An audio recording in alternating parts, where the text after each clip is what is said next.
McDonald's and other major fast food chains have agreed to put the calorie count of their food on the big menus in the restaurants. From Wednesday, you'll know the exact calorie count of your Big Mac, the extra large fries, the Coke. A health warning like this in the food, do you reckon it's going to make any difference at all? This has all been pushed through as part of the government's responsibility deal.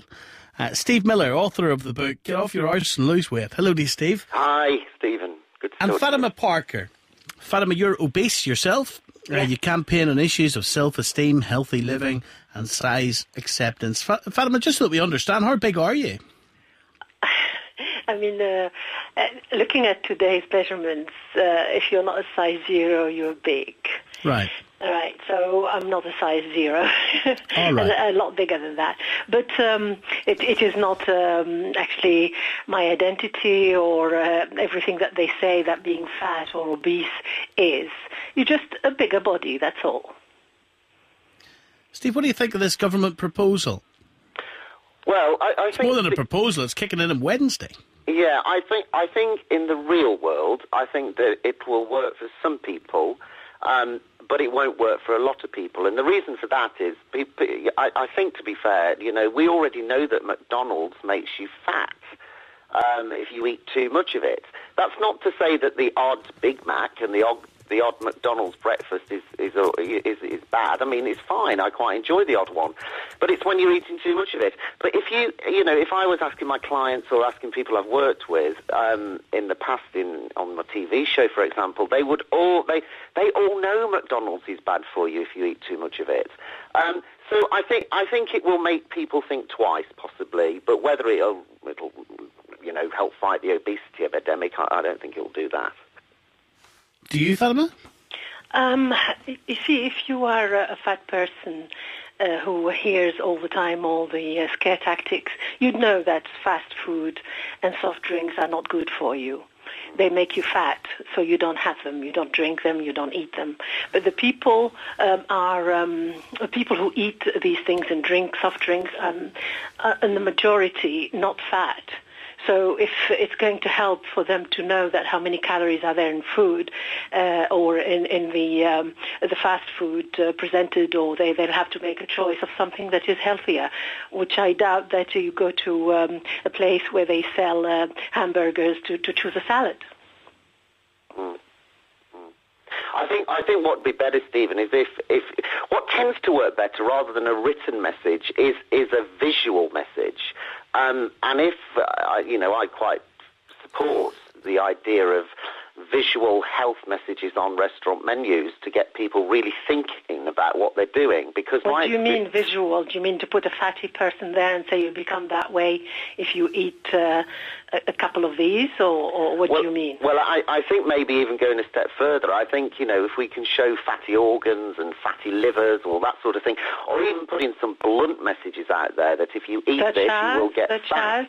And to put a message out there that if you're fat, think before eating, because that is not right. I used to be fat myself. That is not right, because not all fat people eat unhealthily and eat bad. You see, here you're discriminating against the fat. Do you know what? I hear this message all the time. Now, of course, we've got a voice now, yes, thanks Fatima, to... Yes, darling, yes. Yes, Fatima, honestly, yes. I used to be fat myself, and I was fat myself. Do you know why I was fat? Because I was really lazy when it came to food and exercise. What do you mean lazy to food? You mean you couldn't lift a spoon? I couldn't be bothered to lift a spoon, Fatima, and what it was do you true. Eat with your hands? I would order takeaways, and I would sit on the couch. You mean you wouldn't cook? I did nothing. There are many fat people who cook healthy food, who cook from scratch. Well, if the government wants to have progress, to get people to be healthy, to change this epidemic that we're getting in deeper and deeper and deeper, is to remove, first of all, the fat stigma. If you're fat, don't eat that. Because I'm fat and I don't eat that. I mean, I'm sorry to assume the you fat can't food get fat on fresh air, Fatima. Darling, that is your idea. Listen, you are denying yourself. You're in denial. Listen to me, Steve. This is what you say, and your organisation, your industry has been telling us fat is this for over 50 years. You can't get fat if you don't eat. This is now leading children to starvation, to eating disorders. Children at 4 years old, they don't want to eat because they say, I don't want to be fat. I think it's the reverse, because actually we now have the worst childhood obesity levels that this country's ever seen. Have as well, so children, to start saying that children are starving is ridiculous. Yes, but we have children and young people, teenagers, that are starving themselves. They have anorexia nervosa, which is the deadliest of mental disease. We have people who are getting fatter and fatter and fatter because of all the stigma. They get secluded. They don't want. Let's get fat off. But I know you won't be able to get fat off because that's where you make your money. So Fatima, banning the fatties, kill the fatties. If I you can want get a word, to just go in the sea and drown?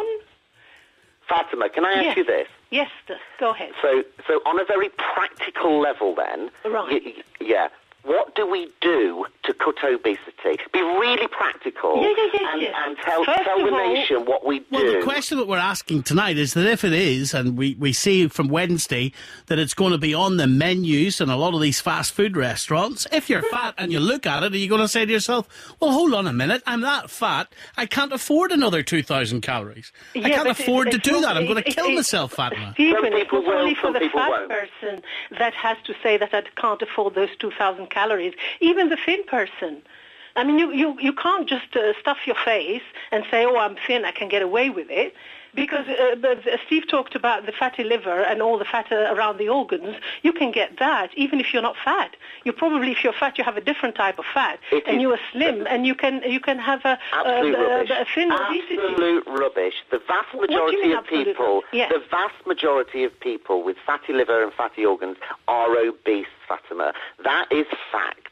You're still not answering the question. What studies did you base your confirmation on? There are lots of studies. But what do we do, Fatima? You're not suggesting you haven't let me say anything. What would it say to you, Fatima? You walk in, you get a quarter pounder with cheese, 490 calories. Large fries, 460 calories. You get my, the favourite among some people, a Flake McFlurry. 370 calories. You go for a large Coke, 210 calories. And you're already fat. And you can see in the menu, it's 61 grams of fat and 1,530 calories. Now, what the government is saying is, that might just stop you. Right. I mean, what would you do with a thin person? Because it's not only the calories that are in the food, it's the product, the way that this food is made. Right. It's full of sugar and it's full of salt. Interesting stuff. Listen, thank you two. We'll get reaction from those listening tonight. Be you skinny, be you fat. 0500 909 693. Thank you, Steve. Thank you, Fatima.